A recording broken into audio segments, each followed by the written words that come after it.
સરલા ગામ ફરતે પણ વરસાદી પાણી ભરાયા છે। 50 લોકોનું રેસ્ક્યુ કરી શાળામાં તેમનું સ્થળાંતર કરવામાં આવ્યું છે। ઉપરવાસની પાણીની ભારે આવક હજુ પણ યથાવત છે। તંત્રની ઢીલી નીતિથી ગામ સંપર્ક વિહોણું બન્યું છે।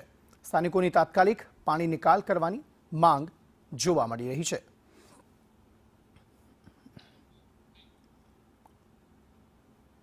તો અહીંયા ઉપરવાસમાં પાણીનો ભારે આવક અહીં થઈ રહી છે, જેને પગલે સ્થાનિકો ભારે મુશ્કેલીનો સામનો કરી રહ્યા છે।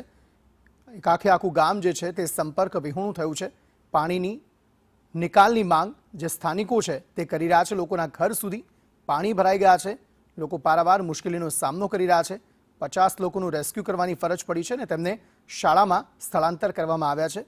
એ રસ્તાઓ કે જ્યાં ક્યારેક વાહન ચાલે છે ત્યાં અત્યારે માત્ર બોટ ચાલી રહી હોય તેવા દ્રશ્યો જોવા મળી રહ્યા છે।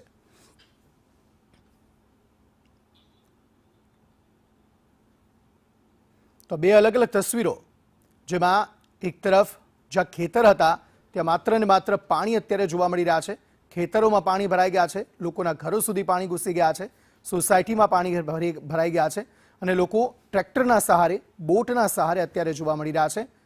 એક શાળા જે સ્થાનિક આવેલી છે ત્યાં લોકોનું સ્થળાંતર કરવામાં આવ્યું છે। 50 જેટલા લોકોનું રેસ્ક્યુ કરી ત્યાં તેમનું સ્થળાંતર કરવામાં આવ્યું છે અને લોકોને જીવન જરૂરી વસ્તુઓ ત્યાં પ્રોવાઈડ કરવામાં આવી રહી છે।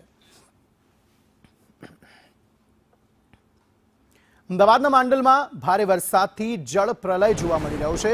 એંદલા, માનપુરા અને ઉકરડી ગામો પાણીમાં ગરકાવ જોવા મળી રહ્યા છે। રસ્તાઓ બંધ થતા ટ્રેક્ટરથી અવરજવર કરવાની ફરજ પડી રહી છે।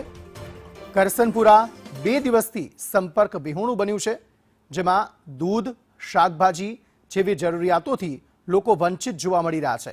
આ ઉપરાંત નીચાણવાળા જે વિસ્તારો છે તેમાંથી લોકોનું રેસ્ક્યુ કરવામાં પણ સફળતા મળી છે। વિઠ્ઠલાપુર હાઈવેના ગામોમાં ઢીચણ સમા પાણી ભરાઈ ગયેલા જોવા મળી રહ્યા છે। ડિવાઈડરો તોડીને પાણીનો નિકાલ શરૂ કરાયો છે।